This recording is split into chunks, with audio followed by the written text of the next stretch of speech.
EVM को लेकर के, वीवीपैट को लेकर के जो अभी तक देश भर में लगातार मांग उठ रही थी, उससे जुड़ी हुई खबर अभी अभी मैं आपके सामने लेकर के आया हूं।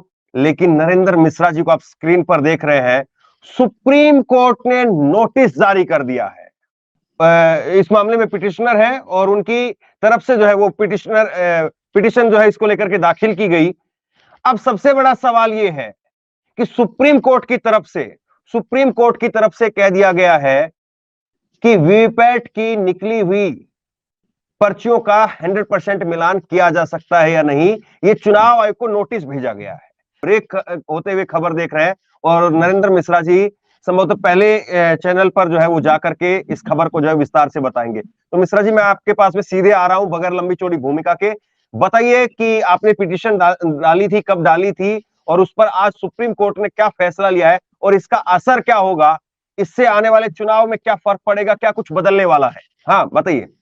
आपके माध्यम से मैं पूरे देश की जनता को नमस्ते करता हूं और पूरे देश को आज मुझे गर्व भी है।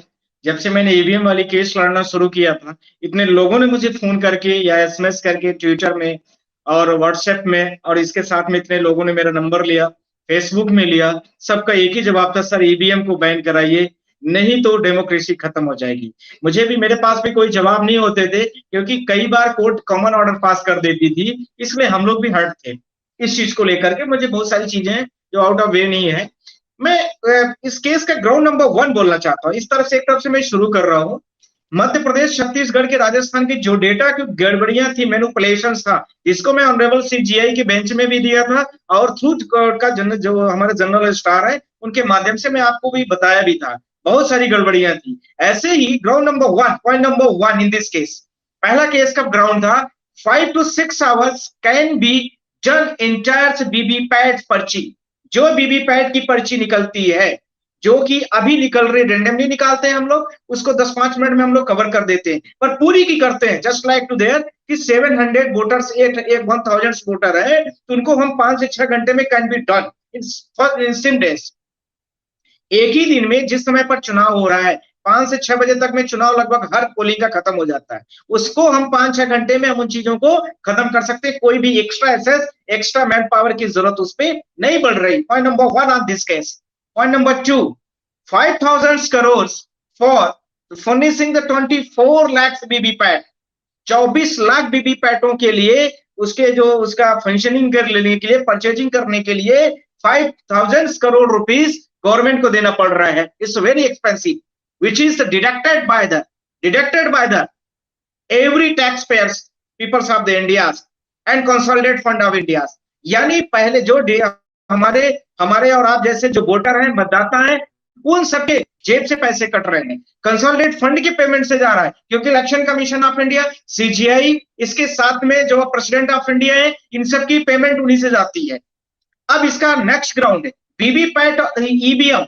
वीवीपैट और ईवीएम में जितनी चीजें दिखनी चाहिए वो दोनों मैच होनी चाहिए, पर यहां पर ऐसा दिखता हुआ नजर नहीं आ रहा। Not a single example I having there, a lot of examples could be there. इस केस में एक नहीं, हजारों एग्जांपल्स हैं जो मध्य प्रदेश, छत्तीसगढ़, राजस्थान के डेटा को लेकर के थे, जो इसके साथ में और बहुत सारे कैंडिडेट जो कहते हैं कि किसी ने मुझे वोट नहीं दिया, मैं तो अपना वोट दिया। बहुत सारे ईवीएम में कहते हैं कि इतनी पोलिंग वोट में वोट है, पर वहां पर 200-300 कई ज्यादा वोट पड़ रही है, कई जगह पर 100 वोट है, 500 वोट निकल रही है। इस मैनिपुलेटेड डाटा, ये ग्राउंड नंबर 3 था इस केस का। Ground number 4। एक मिनट के लिए मैं रोकूंगा, 1 मिनट के लिए मैं रोकूंगा। आप जो है वो सिलसिलेवार तरीके से थोड़ा सा स्लो बताइए, क्योंकि ये कानून की जो बारीकियां होती है ना, कई बार जो है वो हवा सर से ऊपर निकल जाती है मेरे को भी समझने के लिए, क्योंकि आप तो इस चीज के माहिर हैं। तो मैं चाहता हूं कि आप तफसील से, थोड़ा सा आराम से, थोड़ा सा धैर्य से। मिश्रा जी, मैं ये जानना चाह रहा हूं कि आप 4 बातें अभी तक गिनवा चुके हैं। आप ये कह रहे हैं कि वीवीपैट की जो पर्चियां निकलती है उसको 5-6 घंटे के अंदर मिलाया जा सकता है। मिलाया जा सकता है, पहली बात आपने ये कही है, ठीक है। हाँ, दूसरा बड़ा पॉइंट जो है वो आप कह रहे हैं 24 लाख। 24 लाख जो वीवीपैट पूरे इलेक्शंस में लगाए जा रहे हैं, उनकी जो कॉस्ट है, परचेजिंग कॉस्ट है, लगभग 5,000 करोड़ रुपए की कॉस्ट है। 24 लाख वीवीपैट लगेंगे इस जो है वो चुनाव के दौरान, वो लगभग 5,000 करोड़ रुपए के उनके चार्जेस आ रहे हैं। 5,000 करोड़ रुपए का। करेक्ट, हाँ 5,000 करोड़ रुपए का उसकी हाँ कॉस्ट आ रही है, हाँ हाँ 5,000 करोड़ रुपीस। अच्छा ठीक पॉइंट है नंबर 2 है इसका। ठीक है ये कॉस्ट जो इस पे बियर कर रहा है, हम आप और जो हमारे कंसोलिडेट फंड में हमारे और आपके टैक्सेस से जो पेमेंट जारी वो हो रहा है। हमें ये अधिकार नहीं है कि हम अपनी पर्ची को देख सकें, हमें यह अधिकार नहीं है कि हम अपनी बोट कॉस्टिंग का राइट प्रॉपरली कहां जा रही है कहां नहीं जा रही वो वेरीफाइड कर सकें। हमें यह राइट्स नहीं मिल रहा है कि हमारा बोट को रिकॉर्ड करके रखा जाए, कल एक को हमें मिनट जरूरत पड़े हम कहां देखें। जी आप ये कह रहे हैं कि 24 लाख वीवीपैट मशीन इस चुनाव में प्रयोग में लाई जाएंगी करेक्ट और जिनकी कीमत करीब करीब 5,000 करोड़ रुपए है। करेक्ट और अगर इतना पैसा लगा करके जो ईवीएम मशीन इस्तेमाल हो रही है उसमें से पर्ची जो निकलती है, अगर वो करेक्ट। पर्ची हाथ में नहीं आ रही है तो वो कीमत जो लगाई जा रही है उसको खरीदने के लिए तो वो क्या वर्थ मतलब क्या नहीं है? है, उसका मतलब नहीं है। करेक्ट। बड़ी बात कह रहे हैं, बड़ी बात कह रहे हैं, मतलब कि सेकंड पॉइंट। 5,000 करोड़ रुपए सरकार ने खरीदे, टैक्स पेयर का पैसा से खरीदा, करेक्ट करेक्ट और अगर वो पर्ची हाथ में नहीं आई तो बेमतलब से पैसा जो करेक्ट। खर्चा किया है। ठीक यस, है, समझ गए। दूसरा पॉइंट, हाँ दिस ठीक है। Is point number 2। Hmm point number ठीक है 3, हाँ आप just and coming point number 3। Hmm VVPAT और ईवीएम की पर्ची और उनका जो डेटा है दोनों हम्म मिसमैच है। ईवीएम में अच्छा वोट कुछ, दोनों में काफी मिसमैच है, ईवीएम और वीवीपैट में। ईवीएम में just like to I am saying there कि मान हम्म लीजिए किसी पोलिंग में 10 वोट डाली जाती है। आप इसका उदाहरण देख सकते हैं, बड़ा सिंपल सा। नॉर्थ ईस्ट में अरुणाचल प्रदेश असम का किसी का था, वहां पर 15 वोट थी और वोट निकल के कितनी आ रही है, पर्ची कितनी यानी वीवीपैट से कितनी आ रही है, वो आ रही है लगभग 150 के आसपास। How can it possible? जब 10 लोगों ने ही बटन दबाया तो कैसे उसका आउटपुट इतना ज्यादा निकल के आ गया?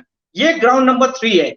यानी ईवीएम और वीवीपैट की पर्ची का मिलान संभव नहीं हुआ है, जो कि कई साल से चुनाव, ये इसका तीसरा ग्राउंड है।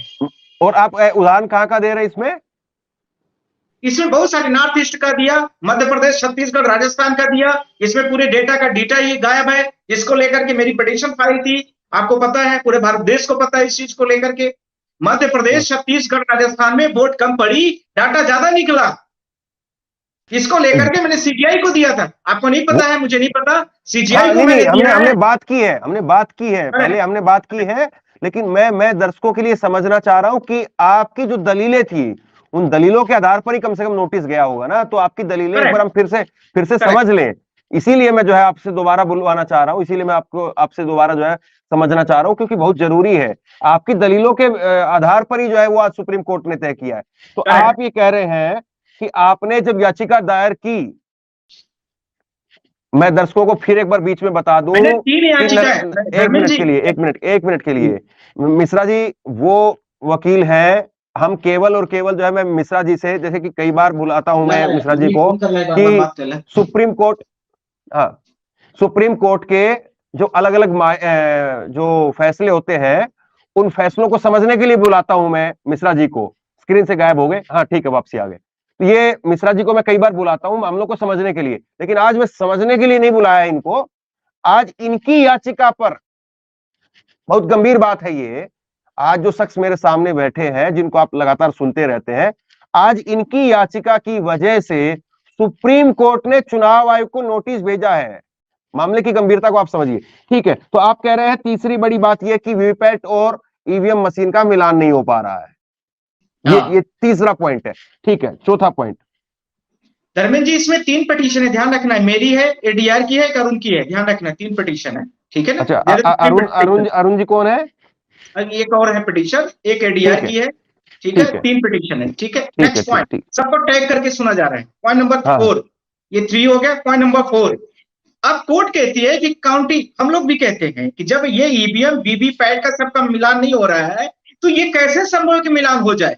How can it possible? तो पॉसिबल कैसे होता है कि जो वीवीपैट से पर्ची दिखती है वो निकल के हमारे हाथ में भी आ जाए, हमारे हाथ में आ जाए। यही से इसका पूरा ग्राउंड शुरू होता है। It is possible. कैसे पॉसिबल होगा? तो ये इसका चौथा ग्राउंड, क्योंकि ये सारे के सारे डेटा मिसमैच हो रहे हैं। Article 19(1)(a, article 19(1)(a) it is clear violated by the election commission of India. हमारे पास राइट्स है, हमारे और आपके पास, पूरे भारत देश के लोगों के पास राइट्स है कि हम और आप जो वोट कास्ट कर रहे हैं उसको देखें। फिजिकली भी हमें मिलना चाहिए, क्लियर भी होना चाहिए कि जिसको हमने वोट दिया, लाइक वाइज देम, जैसे हमने इलेक्टोरल बॉन्ड पर बात की थी, similar articles to be already raised by them. ठीक, ये पॉइंट नंबर 4 है इसका, यानी आर्टिकल 19(1)(a) का कंप्लीट वायलेशन है, 1A का कंप्लीट वायलेशन है। ठीक, ये पॉइंट नंबर 4 है इसका। ठीक है, अब ये इसका संभव कैसे है?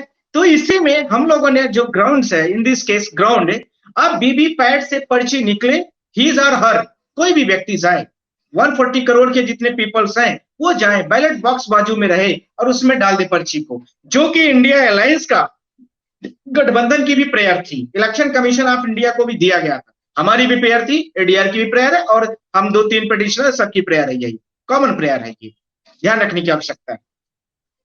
और मुझे लगता है इसी चीज को लेकर के कल इलेक्शन मतलब बड़ा भारत देश का एक बड़ा आंदोलन भी इसको लेकर के हुआ, रैली भी हुआ, वो तो आप लोग सारे लोग मीडिया वाले कवरेज करते हैं, जानते भी। ये पॉइंट नंबर 4 था, ये होना चाहिए कि अलाउइंग द हिम और her to physically dropped his vote cast in the ballot box.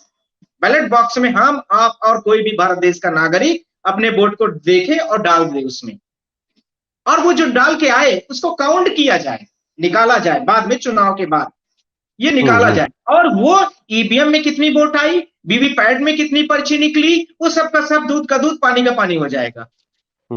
ये point number 5 is very important, it's relevant resource, जिसके आधार पर कोर्ट ने इसको नोटिस किया। ये पॉइंट नंबर 5 है। तो अब अभी का एक मिनट में आगे, आप इस पॉइंट पे आगे हम जिक्र करें। अभी जो है, जो सिस्टम है, अभी सिस्टम ये कि 5 रैंडम तरीके से ईवीएम मशीन उठाई जाती है और उनकी वीवीपैट उठाई जाती है, हर जो है वो पार्लियामेंट्री कॉन्स्टिट्यूएंसी के अंदर, और उनका मिलान किया जाता है। अभी ये रूल है, सही है? करेक्ट। हाँ, तो दर्शकों आप जान लीजिए, अभी भी हमें जो है 8,000 7,500 लोग देख रहे हैं, आप लोग जान लीजिए इस बात को कि अभी रूल ये कहता है कि 5 ईवीएम मशीन और 5 उनकी वीवीपैट मशीन वो उठाई जाती हैं और उनका मिलान करवाया जाता है। लेकिन अब जो है वो आपकी याचिका ये कहती है कि 100% हो, मतलब कि हाँ, क्योंकि हमारे लिए एक वोटर इंपॉर्टेंट है, हर वोटर भारत देश का नागरिक है, और उसको 5 साल में एक बार मौका मिलता है, कम से कम हमें 10 सेकंड के लिए वो पर्ची तो दे दो, दिखा दो आप। और ये कहना कि ये बड़ा कॉस्ट आएगा, ये एक्सपेंसेस होगा, वो हम नहीं बर्दाश्त कर सकते हैं। हम भारत देश के नागरिक है, हमारे लिए डेमोक्रेसी बनी है, जिसको लेकर के इंडिया अलायंस के लोगों ने, भारत देश के आम नागरिकों ने जब इलेक्शन कमीशन ऑफ इंडिया से मिलने की कोशिश की तो उन्होंने नहीं मिला और न टाइम दिया। It's very important in this ground, on this ground of the case, कि अपोजिशन के लोग भी टाइम मांग रहे हैं इनसे, यह भी नहीं देना चाहते हैं ये। हमें आप तो छोड़ दीजिए, हम आप तो सामान्य व्यक्ति हो गए, हमें आपको भी नहीं टाइम देना चाहते, तो अब कोर्ट में ही आ जाए, हो कोर्ट में ही वारा न्यारा होगा, अब जो होगा तो इस next point of this case. ठीक, अब आ रहा हूं अगला 14.7 of the election commission guideline. वो क्या कहती है? वो कहती है जो आपने अभी हमें ब्रीफ किया है, 14.7 में जो ग्राउंड ऑफ द केस है, इलेक्शन कमीशन के बैरक के हिसाब से रैंडमली हम कोई भी ईवीएम को उठाते हैं और उनके जो है तो पर्चियों को हम 4-5 जो है तो चेक कर लेते हैं। अब ये है कि उनको काउंट मिलाने में हमें 10 से मतलब ज्यादा से ज्यादा 10 मिनट का टाइम लगता है। यदि हम 100% काउंट करते हैं, एक ही ईवीएम रखी रहती है, ज्यादा तो होती नहीं है, वीवीपैट भी एक ही रहती है लगभग किसी भी चुनाव के पोलिंग बूथ पर। तो जब इसको मिलाने में 10-5 मिनट का टाइम लगता है, तो इसको मिलाने में कितना मिनट लगेगा? जाहिर सी बात है 5 से 6 घंटे का टाइम मिलेगा। तो हमें इस टाइम को 100% में कन्वर्ट कर दिया जाए।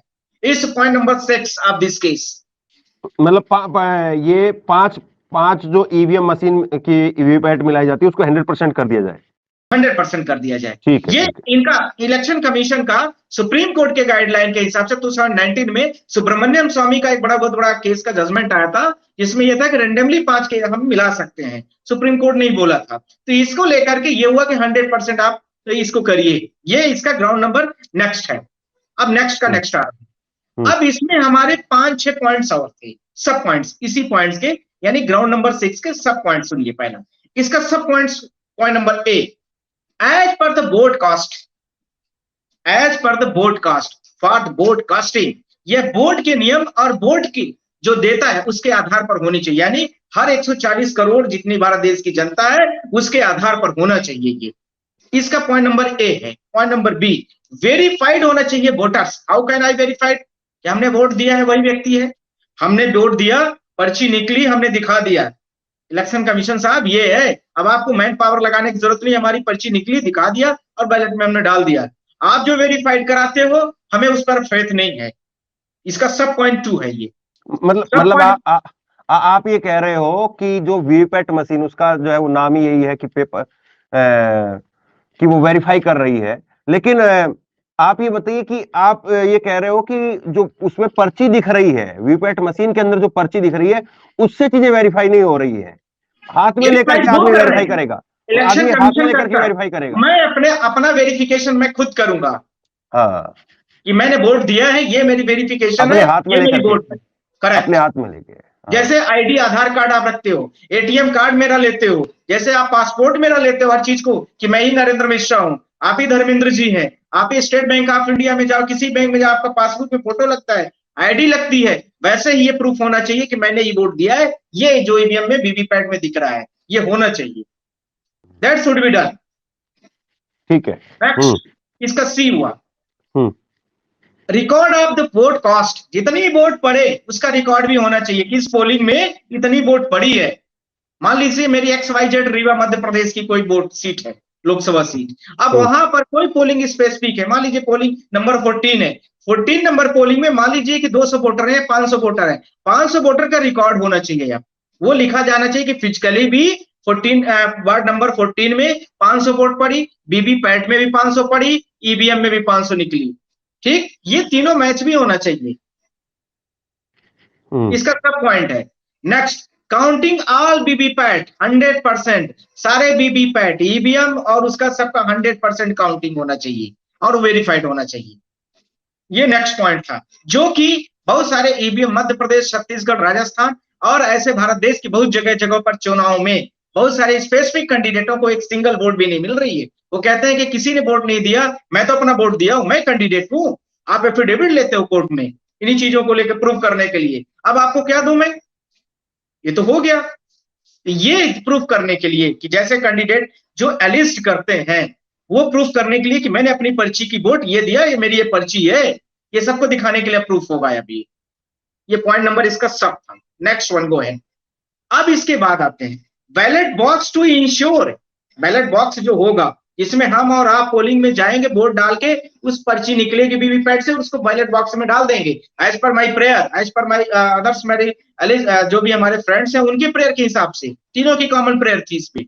ये ध्यान रखने की आवश्यकता है कि ballot box to be ensure that the voters voters ballot box, जितनी भी वोटर्स का वो होगा वोट्स, जो उसकी पर्ची होगी वो उसको इंश्योर करेगा कि ये सारी चीजें जितना लोगों ने बोला उतना हुआ है। वो इंश्योर करने के लिए भी है, कॉन्फिडेंस के लिए भी है, डेमोक्रेसी के लिए भी है, डेमोक्रेसी की डिफिनेशन के लिए भी है, फंडामेंटल राइट्स के हिसाब से है और आर्टिकल 324(1)(b) के हिसाब से भी है। इसका next ground of this case 7वां पॉइंट था। Point number 8, counted as per record, election commission के रिकॉर्ड में भी होना चाहिए कि फिजिकली डेटा ये आया है, ये रिकॉर्ड में होना चाहिए। काउंटेड एज पर रिकॉर्ड हर पोलिंग के लिए होना चाहिए। ड्यूरेशन ऑफ द लाइट, अब नेक्स्ट में आ रहा हूं, ध्यान रख टेक्निकल चीजों पर। कई बार हम मान लीजिए आई ब्लाइंड है, आप भी आई ब्लाइंड है, मुझे लगता है आप भी चश्मा लगाए हैं, जाहिर सी बात है कुछ ना कुछ आईज में प्रॉब्लम होगी, हमें भी प्रॉब्लम होती है। बहुत सारे लोग 7 सेकंड में लाइट का जो इंटरवल होता है उसको नहीं ब्लिक कर पाते हैं, नहीं चेक कर पाते हैं, इट्स वेरी रिलेवेंट। तो उसको 7 सेकंड से बढ़ाया जाए तब तक जब तक कि वो बैलेट बॉक्स में अपनी पर्ची को लेकर के यहां से न डाल दे, यानी 7 सेकंड के लाइट का इंटरवल बढ़ना चाहिए to be ensure the election commission of India, if I am the handicapped, you are the handicapped, other people are the handicapped, how can I ensure कि my vote is the giving a मतलब particular parties, कैसे मैं sure कर दूंगा? It's very important to hear. Next point on this case, duration of the light long enough, थोड़ा समय के बढ़ाना चाहिए, वो 7 सेकंड से 10 सेकंड 15 सेकंड का बढ़ा के रखा जाए। ठीक, next one, paper cut his the votes and drop into the drop box. Paper जो उससे वीवीपैट से जो पर्ची निकलती है वो पर्ची तब तक मतलब लाइट जलती रहे और वो पर्ची तब तक ऊपर वाली न आ जाए जब तक ये ड्रॉप बॉक्स में कट के वोटर्स के हाथ में न आ जाए, तब तक वो अगली वाली पर्ची को नहीं आने की जरूरत है। कई बार एक ही पर्ची में 2-3 निकाल देते हैं, कई बार ऐसा लोग कहते हैं, वो भी नहीं होना चाहिए। इंश्योर करना है इलेक्शन कमीशन ऑफ इंडिया को। और इन सब का समाधान एक है कि वीवीपैट से पर्ची निकले बस, और लाइट का इंटरवल बढ़े। मतलब आप लोगों को ये भी जो है शक है कि पर्ची एक बार निकलती है, जैसे कि हमें 1000 शक है, हमारे 1000 शक है। अब उनका रिप्लाई तो आने दीजिए, फिर हम सारे शक का उनका जवाब देंगे हम। नहीं, ये बहुत गंभीर बात है। जैसे कि ये पहले भी बात हुई थी, और ये चुनाव आयोग की जो प्रेस कॉन्फ्रेंस थी, उस प्रेस कॉन्फ्रेंस को मैं लाइव चला भी रहा था, सुन भी रहा था। उसमें यही कहा गया था, जो मतलब जो आरोप लगे थे ईवीएम को लेकर के, कि ये पर्ची जो है वो एक निकलती है और बटन जो कई दब जाते हैं। ये भी कुछ इस तरीके से था। और फिर उसके बाद में चुनाव आयुक्त ने, चीफ इलेक्शन कमिश्नर ने कह दिया कि आजकल बहुत सारे लोग एक्सपर्ट बने हुए हैं और डब्बा ले लेकर के बैठ जाते हैं सोशल मीडिया पर। नहीं, उनकी तरफ से ऑफिशियल, उन्हीं के शब्द में, अपनी तरफ से नहीं कह रहा हूं कुछ भी। देखिए, मैं धर्मेंद्र जी एक चीज और बोलना चाहता हूँ। मैं आपके माध्यम से पूरे देश की जनता को बार बार आज नमन कर रहा हूँ। जिस तरह से ऑनरेबल सीजीआई साहब की टीम ने जिस तरह से निर्णय लिया है, वो हमारे लिए गर्व का विषय है। हाँ, मैं बहुत मतलब बहुत हम्बल्ड हूँ उस कोर्ट का।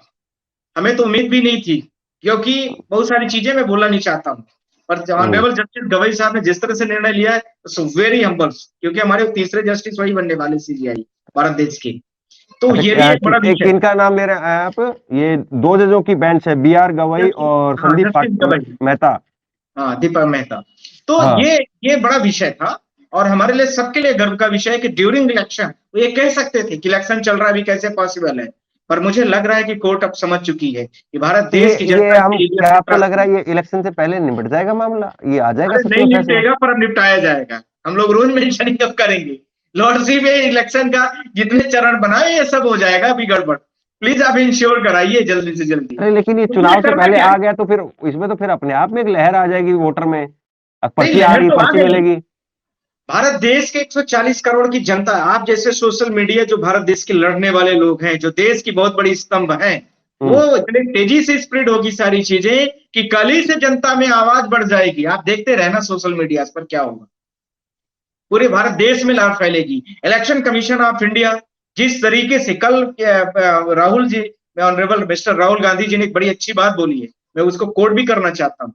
और मुझे लगता है वो देश के जो इंडिया अलायंस से बहुत बड़ी पार्टी के लीडर हैं, पूरे भारत देश की इतनी बड़ी आबादी के बड़े लीडर हैं, सबसे ओल्डेस्ट पार्टी के लीडर। उन्होंने बोला है कि यदि ईवीएम से चुनाव न हो तो बीजेपी 180 सीट भी नहीं पाएगी। मुझे लगता है 180, 190 कुछ बोला है उन्होंने। वो मैं था वहीं पे, वो रैली की बात आप कह रहे हैं। उन्होंने मैच फिक्सिंग का जिक्र किया है।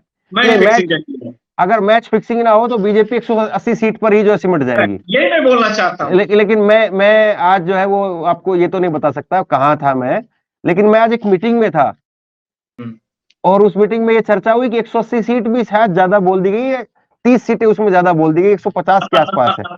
वो मैं जिक्र नहीं कर सकता हूँ, खैर कहाँ किस मीटिंग की बात कर रहा हूं मैं, लेकिन एक बड़ी मीटिंग हो रही थी। इसमें मैं कभी अगर लग पाया तो मैं आपको बता पाऊंगा चुनाव के बाद में। लेकिन अच्छा, ये ऐसी मीटिंग है तो पहले ही मिल लेंगे हम लोग, ऐसा क्या है?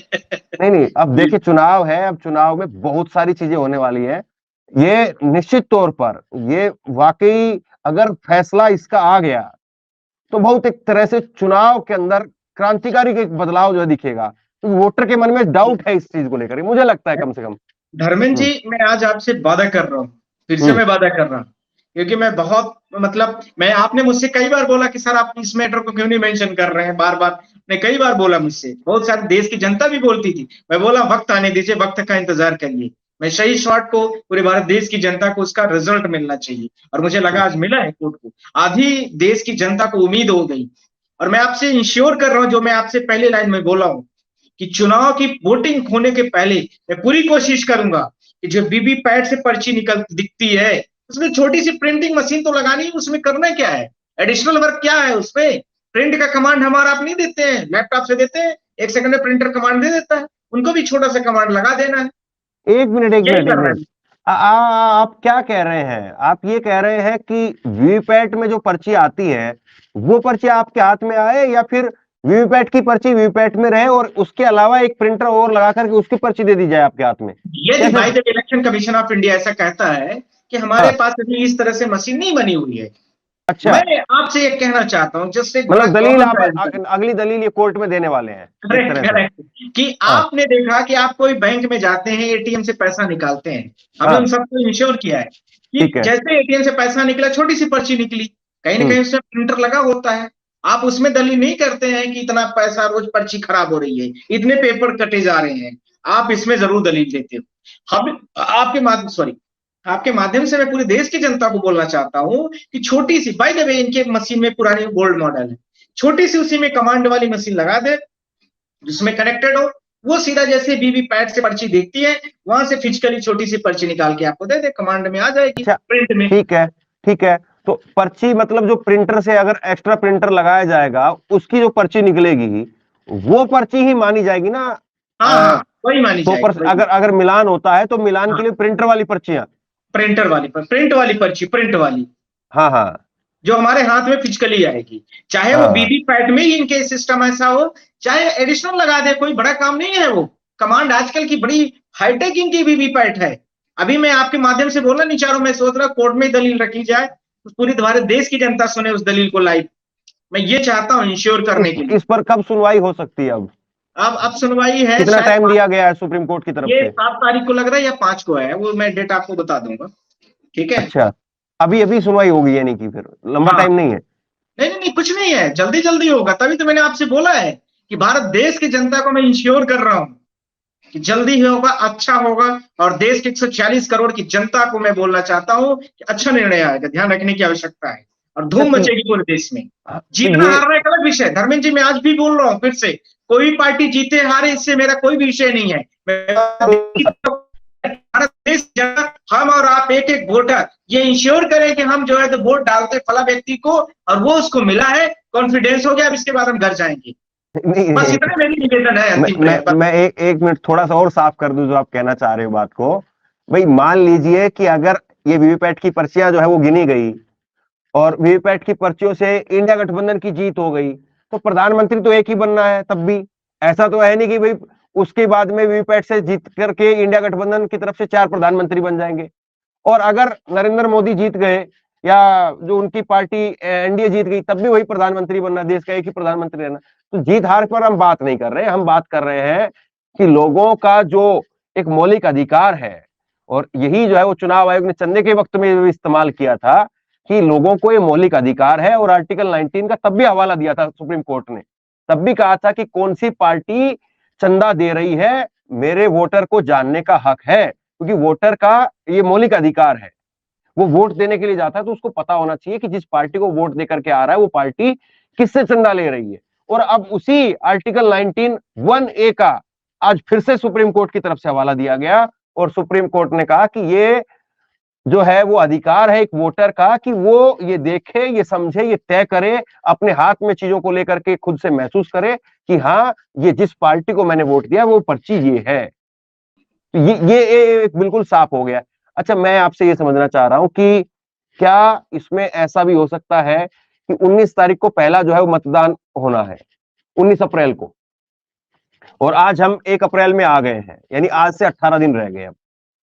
तो क्या ये संभव है कि सुप्रीम कोर्ट ने जैसे नोटिस जारी किया है तो उसके बाद में जो है वो बाद में ये कहा जाए कि 1 तारीख इसमें और लगे या 2 तारीख और लगे, तो उसके बाद में क्या ये संभव है कि 19 तारीख से ही ये पहला जो मतदान हो रहा है, पहले चरण का जो मतदान हो रहा है, उसी से ही पर्चियों का मिलान की प्रक्रिया शुरू हो जाएगी? क्योंकि अगर पर्चियों का मिलान करवाना है तो फिर वो तय किया जाएगा ना, पहले से ही पर्चियां अलग अलग भी रखी जाए तभी तो मिलान होगा। या फिर ऐसा भी हो सकता है कि सुनवाई में अगर 1-2 चरण का चुनाव चला गया तो चला गया, बाद के चरणों के लिए क्या व्यवस्था समझ पा रहे हैं आप? कितना जो है आपको विश्वास हो पा रहा है इसको लेकर के?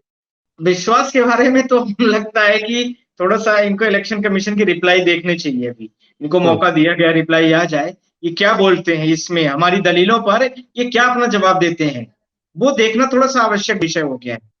अभी कुछ बोलना भी जल्दबाजी होगी। मैं भारत देश की जनता के लिए फिर से बोल रहा हूं आपके माध्यम से, ध्यान लेकिन रखने कि चुनाव की मिश्रा जी, वीवीपैट की पर्ची आपके लिए मस्ट है और वो मुख करके छोड़ेंगे, ये मैं आपसे वादा कर रहा हूं। अरे मिश्रा जी, जिस तरीके का आजकल हम मिजाज देख रहे हैं ना, उसमें मिजाज में सुप्रीम कोर्ट को जो है वो एसबीआई ने इनकार किया था, फिर क्या हालत हुई, आप तो उसमें जो है खुद वहां पर मौजूद थे। करेक्ट। मैं हाँ ये देखिए, एक बात है, वो एक अलग पार्ट ऑफ द केस है, हम लोग रोज लड़ते हैं केस में। हम हाँ। लोगों की रोज एक दो पिटिशन रोज की होती है लगभग। नहीं नहीं, मैं मैं तो ये आपसे समझना चाह रहा हूँ कि जो मामला है ऐसा कई बार, देखो मामला है, पर आज से एक मिनट के अभी लिए रोक कुछ रहा हूँ बस। बोलना जल्दबाजी होगा। नहीं नहीं, मैं 30 सेकंड हम के लिए रोक रहा हूँ आपको सिर्फ। मैं ये कह रहा हूं कि लोगों को पहले ऐसा लगता था कि नहीं, ये इतना बड़ा मामला है, इस मामले में कुछ नहीं हो पाएगा, मतलब जिसमें सरकार फंसती हुई नजर आती थी, या जिस चीज को लेकर के लोगों की एक जो धारणा होती थी कि हाँ ये चीज आनी चाहिए बाहर, लेकिन लोगों को उसके साथ साथ एक दूसरी धारणा भी उसके लोगों के मन में होती थी, नहीं भाई इतना बड़ा मामला, ये मामला बाहर नहीं आ पाएगा, ये मामला बाहर नहीं आने देंगे मोदी जी, ये लोगों की एक धारणा होती थी। लेकिन अब वो धारणा टूट गई है, वो इलेक्ट्रोल बॉन्ड के माध्यम से आप लोगों ने वो धारणा तुड़वा दी है। अब लोगों को ये विश्वास होने लगा कि कुछ भी हो, अब तो सीजीआई बैठे, अब तो जो है मामला आएगा। तो क्या ये मान करके चला जाए कि जिस तरीके से बड़ी जीत इलेक्ट्रोल बॉन्ड के मामले में हुई, उसी तरह से बड़ी जीत इस मामले में भी होने जा रही है? हाँ, होने जा रही है, ये मैं जरूर शेयर करूंगा आपको। आपको विश्वास है? हाँ हाँ, मेरे से 100% आज भी विश्वास है, कल भी विश्वास था, और अब भविष्य में भी रहेगा। मैं आपसे बार बार क्यों श्योर कर रहा हूँ भारत देश की जनता को, वो ध्यान रखिए, मैं आपसे बोल रहा हूँ, किसी देखिए पिटीशन फाइल करना it's a part of the case, हम लोगों के रोज के मैटर है, पर पिटीशन का समय, कौन सा समय कब कहाँ क्लिक करेगा, जैसे आपको भी पता होता है कि मीडिया में आज कौन सी बाइट चलेगी, जैसे आपको भी काफी हाँ, अनुभव थोड़ा तो होता है, अंदाजा होता ही, कौन पार्टी जीत अंदाजा रही, होता कौन है, हार रही हमें है, भी पता पता होता रहता है है सब। कि अब केस को उठाने की आवश्यकता आ गई है। नहीं होता है कि माहौल आप भांप लेते हैं कि अब सही समय है, आप इसको अब छोड़ना चाहिए, अब जितनी भी मिसाइलें हैं अब दागो, अब इस पिटीशन से रिलेटेड, तो वो होता है टाइम का, आपको थोड़ा ना देख के चलने की बैलेंस है। और आज भारत देश की जनता जितना मुझसे पूछती थी, उन सबके लिए मैं यही बोलना चाहता हूँ। ये मतलब कि आप कह रहे हैं इतने विश्वास के साथ में कि ये मामला जो है वो अब सचमुच में अब जो है वो हाथ में आ गया है, और इस मामले में तय हो गया है कि मामला अब जा रहा है। मैं आपसे जो है ये समझना चाह रहा हूं कि क्या वाकई वीवीपैट को लेकर के, ईवीएम को लेकर के, इसके बाद में अगर सुप्रीम कोर्ट में आप लोगों की जीत हो जाती है, तो क्या सारे सवालों का अंत हो जाएगा? सारे जो सवाल अभी तक उठ रहे थे उनका समाधान हो जाएगा? क्या लगभग आप मान करके चल रहे हैं? लगभग। हाँ। पर ये ध्यान रखना है, बीबी पैट से जो पर्ची निकलेगी बैलेट बॉक्स में डाली जाएगी, बैलेट बॉक्स की जो फिजिकल पर्चियां हैं वो काउंट होंगी, और उसके साथ में ईवीएम बीबी और जो ईवीएम से और बीबी पैट में जो इलेक्ट्रॉनिक वोटिंग दिखाती, सब मैच होके क्लियर होनी चाहिए। फिजिकल वोट जो वोट पड़ेगी उसको काउंट करके रिजल्ट डिक्लेयर किया जाएगा, इस समय प्रयास। हम्म। तो ये एक बड़ा फैसला, ऐतिहासिक फैसला आज आया है, और इस ऐतिहासिक फैसले से चुनाव कितना बदलता है, चुनाव कितना बदलता है वो देखना होगा कि 140 करोड़ लोगों के जो मताधिकार है उसको सुरक्षित और उसको जो है बचाने का जो है वो आपके ऊपर श्रेय है, ये बात कही जा रही है आपके लिए। तो ये अब जो है जिस तरीके से सवाल है, जिस तरीके से सवाल है, उसके बाद में मैं आपसे एक जो है ये एक पहलू ये भी समझना चाह रहा हूं कि क्या आपको लगता है कि अब इसमें कोई बीजेपी की तरफ से कोई जो है वो दलील दी जा सकती है, या बीजेपी खामोश बैठ करके केवल इस मामले को सुनेगी? क्योंकि जब जब हम देखते हैं, अभी पीछे ये मैंने बात की आपसे कि जब सीजीआई की तरफ से दो चार चीजें इस तरह से निकल करके आई, दो चार फैसले इस तरह से निकल करके आए, सरकार एक तरह से मुश्किल में फंस गई, तो 600-500 जो है वो वकीलों ने चिट्ठियां लिख दी। तो अब बीजेपी इस मामले में हाथ लगाने से बचेगी, या फिर जो है वो इस मामले को भी गोपनीयता गोपनीयता या कुछ न कुछ जो है पेच फंसाने की जो अभी भी जो आपको लग रहा है गुंजाइश है? हमारी पार्टी जो है सिर्फ और सिर्फ इलेक्शन कमीशन ऑफ इंडिया है, हम किसी राजनीतिक पार्टी को जोड़ के नहीं रखे हैं। Election commission of India is not part of the government bodies, is the part of the constitution which can not demolish by any government. कि इतने लंबे वक्त तक हम हमारे साथ में जुड़े, और मुझे लगता है कि मैं एक फिर आपसे इंटरव्यू करूंगा इसको लेकर के, क्योंकि अभी शुरुआती जो जानकारी आपके पास में आई है वो है, और इसके बाद में जैसे उधर से जवाब आता है इलेक्शन कमीशन की तरफ से, तो फिर हम इस पर जो है बात करेंगे। आप आए, आपके लिए इसके लिए आपका बहुत बहुत धन्यवाद।